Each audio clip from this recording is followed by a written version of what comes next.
네, 안녕하세요. 살기차속구 부전의 회장 맡고 있는 김홍기라고 합니다. 반갑습니다. 충남 공주시에 위치한 한국민속극박물관을 운영하고 있는 심하용이라고 합니다. 우리 한국민속극박물관은 우리 민족의 민속 예술을 전문적으로 연구하고 전시하는 일을 하고 있는데, 그중 가장 큰 비중을 차지하는 것이 서리설경입니다. 일반적으로 무속에서 구세 요소를 본다고 하면 무속 의례, 그리고 무당, 구수로 구분을 합니다.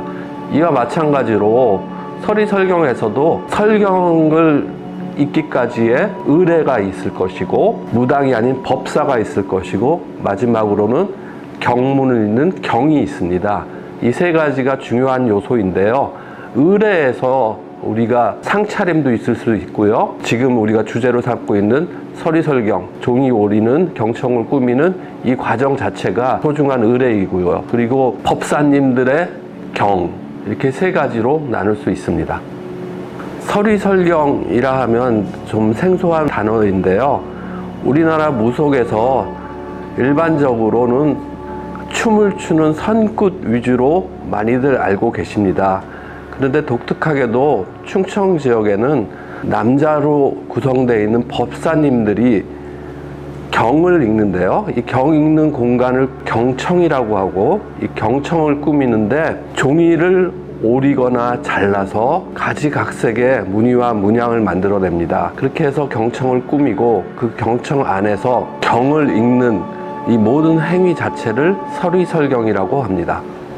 서리설경, 우리 경문을 종이에다가 이렇게 다 표현을 했다, 이렇게 이제 저희가 되겠는데, 우리가 보통 이제 보면은 다 경을 한 번씩 읽지만, 어떤 경우에는 108번씩 이렇게 읽으라는 그런 부분도 있고 한데, 서리설경 해가지고 설경을 걸게 되면 경문을 떠가지고서 이제 거는 건데, 그런 효과가 있는 거예요. 보통 한 번 경을 읽어도 그것이 108번의 그 이상의 효과를 주는 그런 중요한 부분이 되겠습니다. 그렇게 108번을 하거나 하는 경우에는 작은 조그만 그런 일보다는 큰 대경을 할 때, 그때 이제 많이 설경을 쓰는데, 큰 경을 읽을 때는 이제 그렇게 한 번 이렇게 읽어도 108번 이상 읽는 그런 효과를 낼 수 있는 것이 설경이다.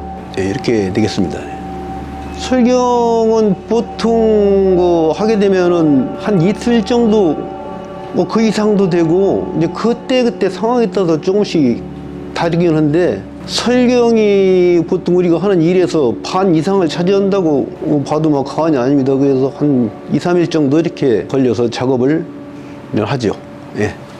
계절에 따라서 하는 것도 있어요. 큰 경을 하게 되면은 집안에 어떤 크게 변고가 있다든지 그런 경우에 하기 때문에, 이렇게 크게 대설경을 하는 것은 그때그때 상황에 따라서 이루어진다고 봐야겠죠, 그걸. 당시로서는 먹고 살기 어려우니까, 저 같은 경우는 어쩔 수 없이 이게 하게 된 거죠. 그러니까. 왜냐면은 어머니께서 신체자이셨었는데, 그걸 제가 물려받았거든요. 30년 전에. 이 무업을 시작하면서 필수적으로 해야 하는 것이 경이고 설경이고, 그래서 이제 하게 된 거죠. 이거 꼭 하고 싶다, 멋있어서 해야 되겠다, 이런 게 아니고 어쩔 수 없이 하게 된 거죠. 부여에서 처음 계신 선생님한테 이제 제가 처음에 이제 내림을 받고 했는데, 그 선생님도 있고 몇 분 선생님이 계셔요, 저는. 그래서 그 선생님들한테 다 설경도 받고 고장 경문 이걸 다 이제 받았는데, 그 중에서도 좀 많이 좀 남는 분은 우리 들어가신 김기택 선생님 이제 많이 이제 생각이 나죠. 그분한테 또 많은 걸 받고, 돌아가시기 얼마 전까지도 이제 그거는 이 설경을 손에서 떼질 못하셨어요.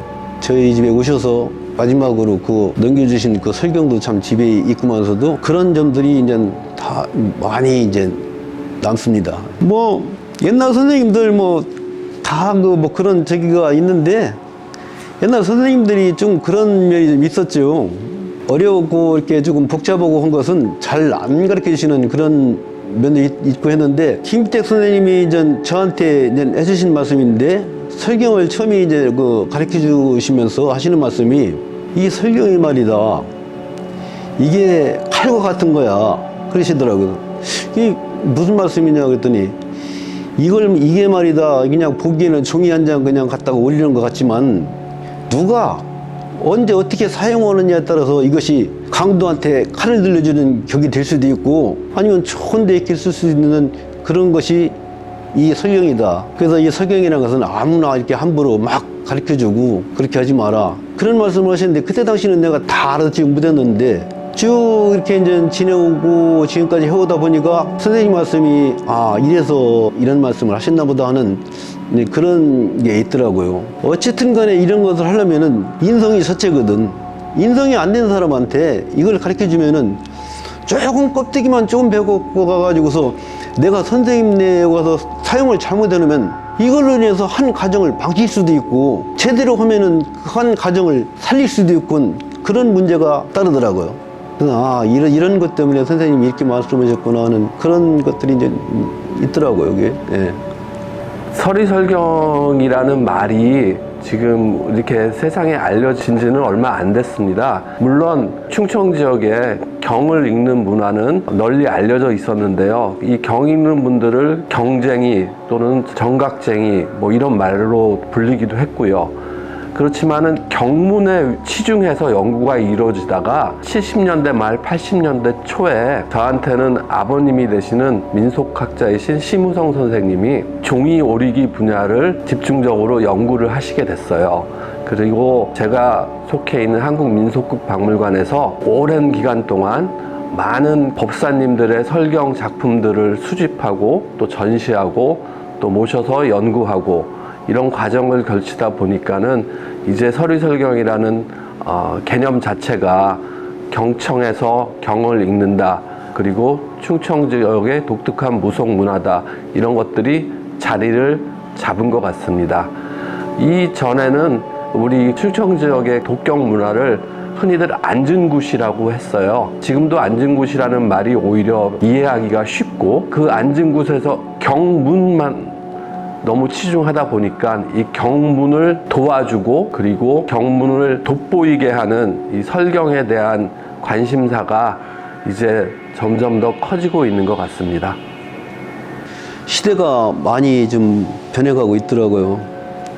그래도 이제 선생님한테 배운 그것은 그대로 변함없이 잘 이제 보존을 하면서 한쪽으로는 지금 그 변화가고 있는 그 시대에 맞춰서 해야 될 것 같다는 그런 생각을 하고요. 그것이 이제 우리 이 나라에서만이 아니고 전 세계적으로 좀 갔으면 하는 그런 바람입니다. 그리고 또 거기에 또 맞게 또 외국에서도 많이 이것을 더 선언을 하고 이렇게 이쪽에 대한 관심이 많은 것 같아요. 그래서 그쪽으로도 전망이 아주 굉장히 좋지 않나. 바람이 있다면 이것도 하나의 변천이 아닌가. 이것이 우리 대중한테 더 가까이 갈 수 있게끔 이런 것들을 보시는 분들이 잘 이해를 하시고서 앞으로도 좀 호응을 많이 해주시고 잘하면 박수도 이제 많이 쳐주시고 이렇게 해가지고 우리 무속과 모든 것들이 다 같이 잘 될 수 있게끔 응원 좀 많이 부탁드립니다. 서리설경은 정말 소중한 문화유산입니다. 전통 문화유산이 점점 쇠퇴해가고 있는 이 상황에서 우리 무속 문화 속에서 정말 자랑할 만한 예술적 요소를 가지고 있습니다. 그렇기에 민속문화유산의 지속적인 전승도 중요하고 그리고 예술적인 부분의 창의성을 더 발휘해서 더 많은 분야로 퍼져나갈 수 있는 그런 가능성을 충분히 가지고 있습니다. 미술계에서는 설치미술이라든지 여러 조각 작품 이런 분들이 이 서리설경을 소재로 한 작품을 근래에 많이 왕성하게 활동들을 하시는 분들이 생겼기에 앞으로 우리가 상상하지 못할 정도로 훌륭하게 전승되어 나가지 않을까 생각됩니다.